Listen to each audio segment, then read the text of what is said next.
Assalamualaikum dan salam sejahtera. Saya Ali Zainal Abidin bin Said Muhammad, Timbalan Pengarah Sektor Perancangan dan Pengurusan PPD Jabatan Pendidikan Negeri Johor. Ingin berkongsi tentang Rancangan Pendidikan Malaysia RPM 2026 sehingga 2035. Kali ini saya akan mengupas secara ringkas tentang 5 tumpuan utama RPM 2026 sehingga 2035, iaitu mutu, akses dan equity, ketersediaan sumber dan kecekapan, keluasan dan kemampanan.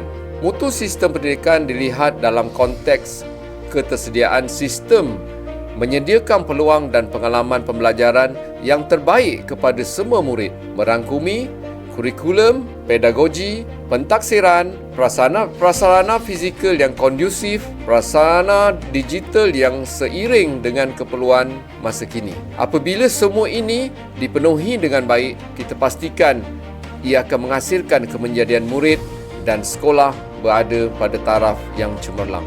Aspirasi yang kita perlu jayakan bersama ialah semua murid mencapai sekurang-kurangnya grade C dalam mata pelajaran berikut, iaitu Bahasa Melayu, Bahasa Inggeris, Matematik dan Sejarah.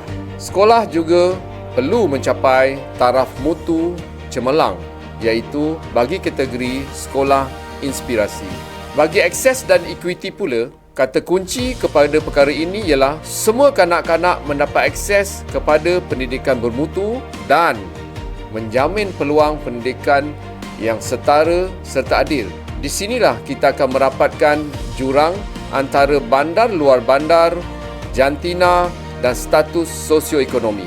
Bagi ketersediaan sumber dan kecekapan pula, KPM berusaha memastikan akses menyeluruh murid dan guru kepada prasarana yang berfungsi, bahan pengajaran, sumber manusia dan kewangan yang mencukupi untuk mewujudkan persekitaran pembelajaran yang kondusif. Secara berfasa, bangunan daif akan dinaik taraf dan yang pastinya urus takbir yang baik akan dapat memberikan pulangan kepada keberhasilan pendidikan yang optimum. Bagi keluasan pula, dalam konteks ini, bagaimana kita menyesuaikan urus takbir yang berkesan dapat meningkatkan kecekapan, accountability dan integriti dalam penyampaian pendidikan.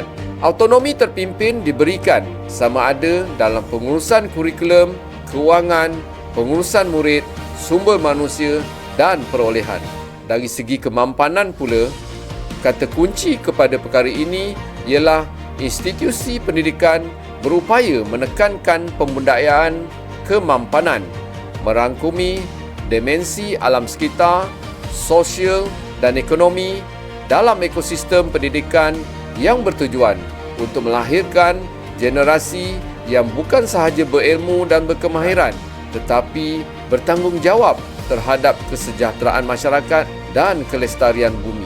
Inilah wajah modal insan yang perlu kita pastikan mendapat pendidikan yang bermutu dan mampu menjadi warga negara yang beradab, berilmu, berkemahiran, berdaya tahan dan berkeyakinan melalui 5 tumpuan utama RPM 2026 sehingga 35. Adakah kita mampu dan yakin? Jawapannya, ya, kita yakin boleh.